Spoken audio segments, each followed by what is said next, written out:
If you're a true Michiganian, chances are you've heard of or experienced the mystique of the motion picture Somewhere in Time, filmed nearly in its entirety on Mackinac Island back in 1979. The Universal Pictures release featuring Christopher Reeves, Jane Seymour, and Christopher Plummer caused quite a commotion on this remote island paradise while filming took place. Locals not only welcomed the big Hollywood production team to the island, but also became extras in the movie. The plot of the movie fit well with the romantic Victorian island ambiance. Richard Collier, played by Christopher Reeve, travels back in time to meet the love of his life, Elise McKenna, played by Jane Seymour.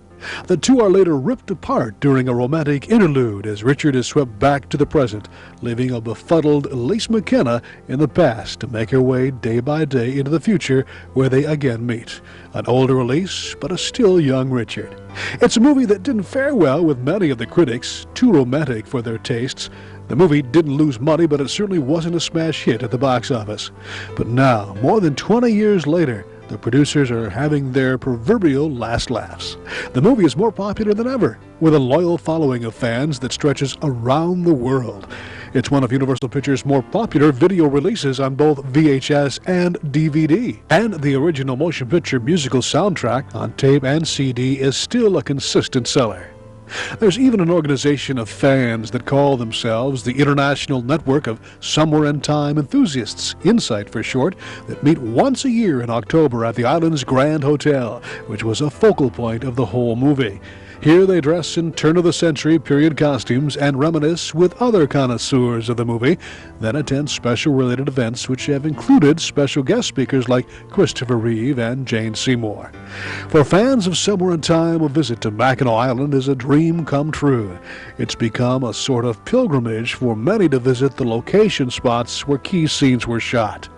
On this edition of Michigan Magazine, we ourselves make that sentimental journey to the island to not only visit these locations, but to meet author David Gurnee.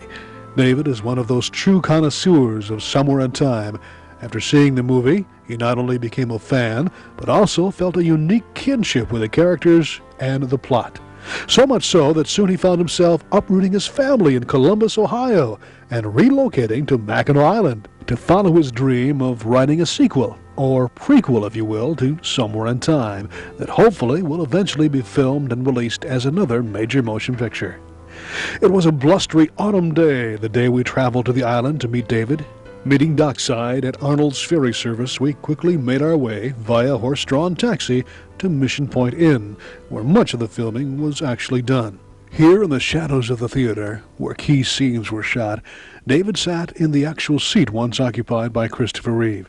We talked about his project and his inspired decision to eventually relocate to Mackinac Island. 3 years ago, my family and I came up here on vacation, and hadn't seen the movie in quite a while. Got back to Columbus, went out, rented the video, or bought the video, took it home, watched it. I'm always in tears at the end of Somewhere in Time, but this time I was in tears at the beginning of Somewhere in Time.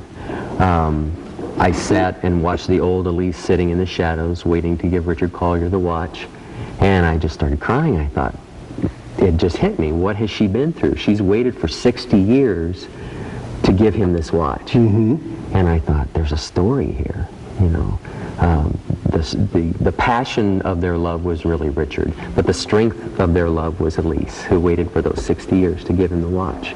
So I became enamored with this idea of writing the memoirs of Elise McKenna, and just trying to think of what she would have gone through and how did she figure out he was from the future. How did she find him? How did she know to give him the watch? You brought the family and moved to the island? 6 months later, well, actually in October, finished the story. I thought the story would take me about 6 months. Took me 3 months. Spent 11, 12 hours a day working on it. Got it finished in November. Shipped it off to all the stars. Got a response from Richard Matheson, who wrote Somewhere in Time. Positive response. He suggested that it be published in the fan club magazine. Insight. Insight. And then we moved, talked it over with the wife, and we felt that the best place, if this was ever going to to come in to be a movie, which has always been my vision from the beginning, is for a movie. The book was just, I've said this many times, it's not a book that I want to see made into a movie. It's a movie that I've condensed into a book. And I have all these scenes and the music and the cues and everything right here, and did the best I could to put it down in the story. 6 months after I finished the story, in May of 1997, we talked it over and we said, this is the best place to be.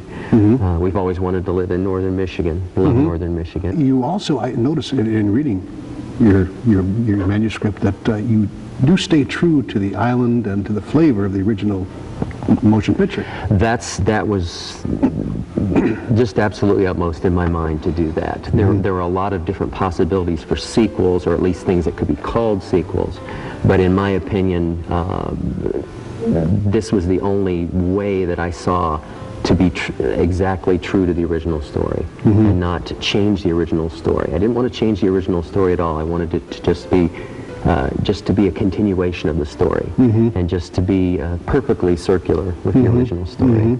We're in the theater here where Jane Seymour was up on stage and Christopher Reeves was watching her perform, and she was doing her little the man of her dreams little statement here. And the significance of this seat where you're sitting is what? This is Christopher Reeves' chair. This is where he was sitting, actually. This is where Richard Collier was sitting. Richard Collier, yeah. And also it has a lot of significance too, because you did a lot of your writing here, right? I came up here to the Grand in September of '96 and spent several days here, and spent a lot of time writing right from this chair, and also standing up on the stage and thinking. My whole story is from her point of view, so I did a lot of time just standing on the stage, looking out, thinking, what would she have thought? What would she have felt? David's dedication to seeing his project become a movie true to the original motion picture has been met both with support and criticism from fans. Some of those in support of his efforts have read Memoirs of Elise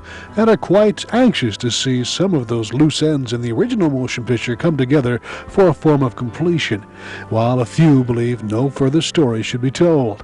David's drive for completion has inspired him to form a film company dedicated to securing the rights to most of the island's facilities, including what was once one of the world's largest sound stages, to not only attract interest in producing Memoirs of Elise, but also promote the island as a unique filming location. The film company was established originally so that we could approach Universal and say, let us assume the financial risk for this picture. Let us shoot it. We understand the heart of this picture. We understand what the fans want to see. Let us film the picture and let us assume the financial risk.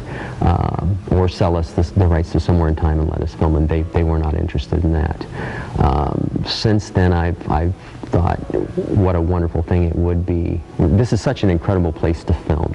I mean, it's a set director's dream.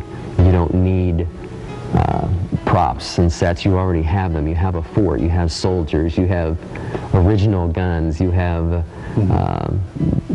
horses and carriages, you have all this incredible scenery around you.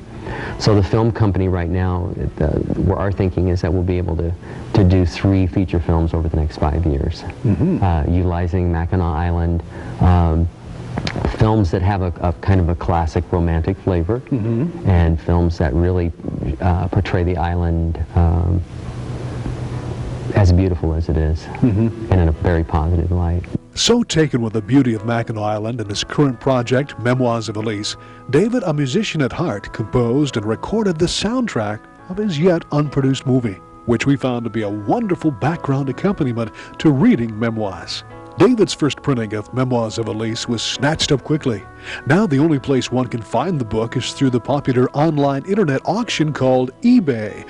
When you sign on to eBay and place the word Somewhere in Time in the search engine, you'll be whisked away to active bidding taking place on David's book from all parts of the world. David told us he's not sure when the next printing, if any, will take place.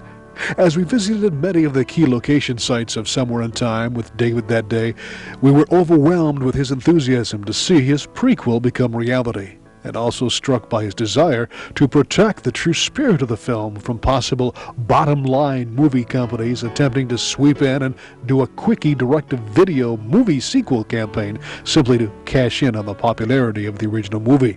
We'd like to thank David Gurnee for allowing us the opportunity to learn more about his Prequel project, and also a big thank you to Bill Porter of the Arnold Lines Express ferry service for shuttling us to the island in luxury and comfort and then back to the mainland. We certainly haven't heard the last from David Gurnee and the Mackinac Island Film Company. If desire is the key to success, David certainly will be able to unlock and set free memoirs of Elise for everyone to enjoy. If not now, soon. Or should we say, somewhere in time.